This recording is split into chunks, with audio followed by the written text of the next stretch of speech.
बिस्मिल्लाहिर्रहमानिर्रहीम, अस्सलाम वालेकुम। मैं मोहम्मद फराज हूँ और आप देख रहे हैं करंट अफेयर्स विद फराज। जनाब, आज की इस वीडियो में हम बात करेंगे कि पाकिस्तान तहरीक इंसाफ को जो आज सुप्रीम कोर्ट ऑफ पाकिस्तान से जो खुशखबरियाँ मिली हैं, पाकिस्तान तहरीक इंसाफ को इलेक्शन में जाने के लिए इनकी कितनी ज़रूरत थी और कितना अच्छा इम्पैक्ट इसका पड़ेगा।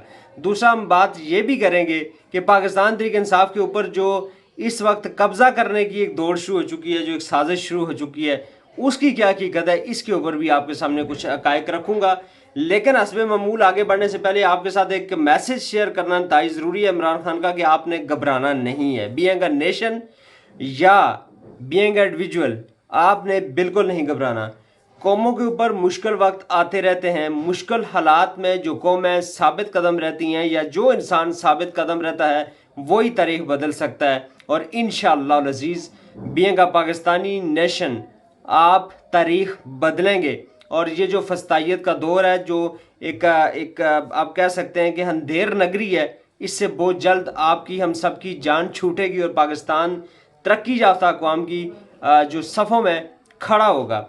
जनाब, अपने हलके के कैंडिडेट को प्रमोट करना नहीं भूलना आपने। अली असगर खान, मेरा हलका NA 16, अली असगर खान वहाँ से उम्मीदवार हैं और उनका निशान है प्याला। उसको आपने रखना है याद और अपने अहलो हयाल के साथ, अपने रिश्तेदारों के साथ, अपने दोस्तों के साथ उसको करना है शेयर, ताकि बला ना होने का जो नुकसान है वो कम से कम हो सके, प्रमोशन हो जाए। जनाब, PK42 मेरा सूबाई हलका और उम्मीदवार है नज़ीर अहमद अब्बासी और उनका निशान है मोर। इसको भी रखिएगा याद और अपने अहलो हयाल, अपने दोस्तों अहबाब के साथ और रिश्तेदारों के साथ इसको शेयर कीजिएगा, ताकि बला ना होने का नुकसान कम से कम हो सके।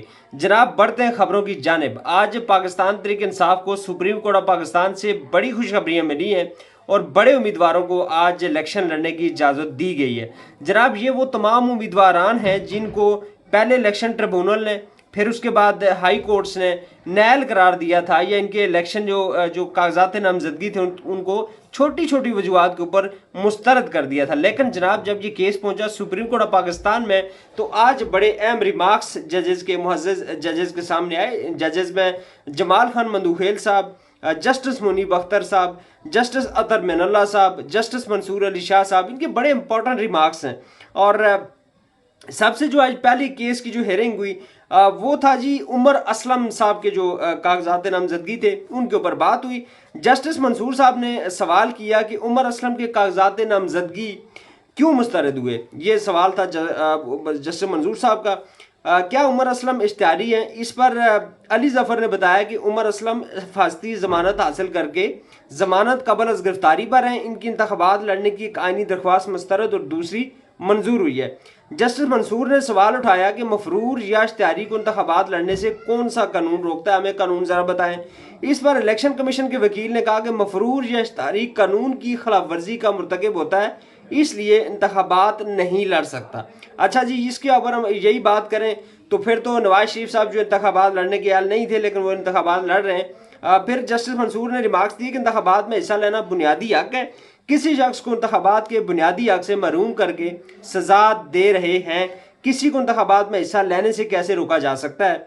मुंतखब नुमाइंदों के लिए पाकिस्तान की अवाम को फैसला करने दें। आर्टिकल 17, 62 और 63 की कौन सी शेख मफरूर को इंतखाबात के बुनियादी हक से रोकती है। जस्टिस जमाल खान मंदूखेल ने अपने रिमार्क्स में कहा कि यह फैसला इलेक्शन कमीशन करेगा कि कौन इश्तिहारी है या अदालतें। उन्होंने इलेक्शन कमीशन से सवाल किया कि क्या आप ये फैसला करेंगे कि कौन जो है वो इश्तिहारी है, या ये फैसला जो अदालतों ने करना है। ये जमाल खान मंदूखेल साहब का सवाल था इलेक्शन कमीशन के वकील से।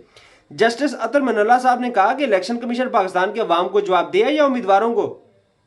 इलेक्शन कमीशन ने कहा कि पाकिस्तान की अवाम को जवाब देना है।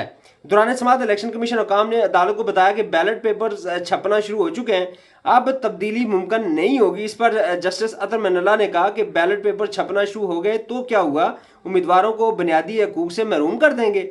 जस्टिस मंसूर ने कहा कि इलेक्शन कमीशन को मालूम होना चाहिए था कि अदालतों में केसेस आएंगे। बाद अज़ा अदालत ने उमर असलम की दरख्वास्त मंजूर करते हुए इन्हें इलेक्शन लड़ने की इजाज़त दे दी। और जनाब, उसके बाद फिर आज जो दूसरे केसेस थे, 3 मजीद रहनुमाओं को पाकिस्तान तहरीक इंसाफ के, उनको इलेक्शन लड़ने की इजाज़त दी गई है, जिनमें परवेज़ इलाही साहब की बड़ी इंपॉर्टेंट सीट गुजरात से, उनको जो है वो इलेक्शन लड़ने की इजाज़त दी गई है। नेशनल असम्बली के जो उनके कागजात नामजदगी उन्हें जमा करवाए थे, उन सीटों से वो दस्तबरदार हो गए, लेकिन जो PP 32 है गालिबान, उससे उसे उन्हें इलेक्शन लड़ने की इजाज़त दे दी गई है।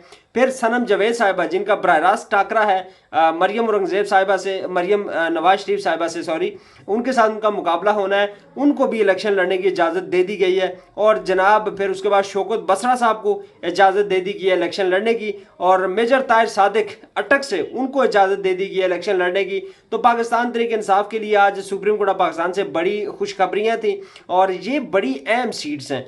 फॉर एग्जाम्पल अगर परवेज़ इलाही साहब अगर इलेक्शन जीत जाते हैं, इंशाल्लाह और जीतेंगे, तो कैंडिडेट हो गया, ऑब्वियसली वो पाकिस्तान तहरीक इंसाफ के वज़ीर आला के कैंडिडेट हैं और एक ज़ाहिर बड़ा नाम है, बड़े सियासतदान हैं, तो उनका इलेक्शन जीतना जो है इटसेल्फ एक बड़ा एक जो है वो मुस्लिम लीग नवाज के लिए पंजाब के अंदर खासकर एक टफ चीज़ होगी।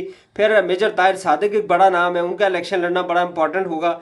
और मरियम नवाज का मुकाबला करने के लिए जहाँ सनम जावेद ज़ाहिर ठीक है सियासत में बहुत बड़ा नाम नहीं है, लेकिन जिस हिसाब से वो लड़ी हैं, डटी हुई हैं, पिछले 8 महीने से जिस फसाइद का वो सामना कर रही हैं, ऐसे में जो PTI का इस वक्त वोट बैंक है, इस सारी चीज़ों को अगर सामने रखा जाए तो पाकिस्तान तहरीक इंसाफ की जानिब से सनम जावेद साहिबा और मरियम नवाज साहिबा का जो मुकाबला है वो उसकी अपनी एक उसकी अहमियत है। सो आज पाकिस्तान तहरीक इंसाफ के लिए सुप्रीम कोर्ट ऑफ पाकिस्तान से बड़ी खुशखबरियां हैं और ये आई थिंक जजेस जो हैं अगर इसी तरह फैसले देते, क्योंकि जज का फैसला बोलना चाहिए, जज को बायस्ड नहीं होना चाहिए। हम नहीं ये कहते कि बाकी जो जजेस हैं वो बायस्ड हैं, लेकिन क्या ऐसी वजह है कि जो भी केस हमारे बेंच नंबर 1 में आता है या कोर्ट नंबर 1 में आता है वो हमेशा पाकिस्तान तहरीक इंसाफ के खिलाफ जाता है, और जो भी बाकी जजेस के पास जाता है पाकिस्तान तहरीक इंसाफ को उसमें अच्छी खबरें सुनने को मिलती हैं। जनाब दूसरी जानिब बड़ा अहम तरीन जो मामला है कि पाकिस्तान तहरीक इंसाफ के ऊपर अब कब्जा करने की कोशिश शुरू हो चुकी है।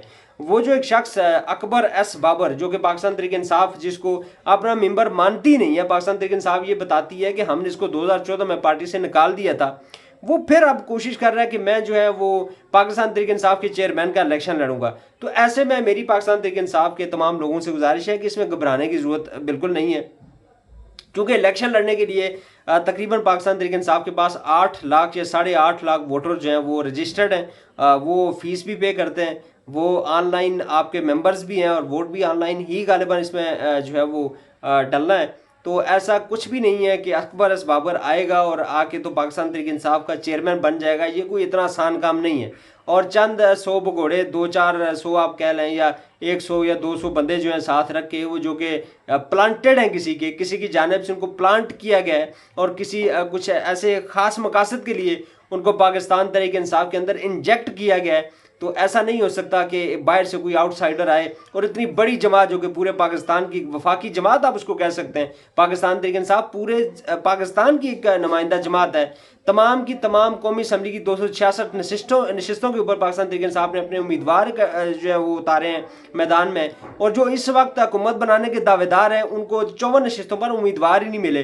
तो इतनी बड़ी जमात को हाईजैक कर लेना और अकबर एस बाबर जैसे बंदे के लिए नामुमकिन बात है। इंशाल्लाह ऐसा कुछ भी नहीं होना, लेकिन दुश्मन जो है कोशिशें करेंगे, कोशिशें उनकी जारी रहेंगी, लेकिन पाकिस्तान तहरीक इंसाफ को इससे कोई नुकसान इंशाल्लाह अज़ीज़ नहीं पहुंचने वाला। खबरें जनाब बहुत सी हैं, लेकिन क्योंकि वीडियो लंबी हो जाती है और फिर ज़ाहिर है लोगों के पास टाइम नहीं होता कि इतनी वीडियो को लंबी देख सकें, इसलिए अभी मैं इसी पर इक्तफा करूंगा और अगली वीडियो में मज़ीद कुछ डिटेल्स भी आपके सामने रखूंगा। होपफुली आपको वीडियो पसंद आएगी, और अगर आपको वीडियो पसंद आए तो उसको लाजमी शेयर कीजिएगा, लाइक कीजिएगा और कमेंट सेक्शन में अपनी राय से ज़रूर आगाह कीजिएगा। और अगर आप मुझे फेसबुक पेज पर मुलाजा कर रहे हो तो मेरे पेज को लाइक और शेयर करना मत भूलिएगा। अल्लाह ताला हम सब का हामी और नासिर हो। अस्सलामु अलैकुम वरहमतुल्लाहि वबरकातुहू।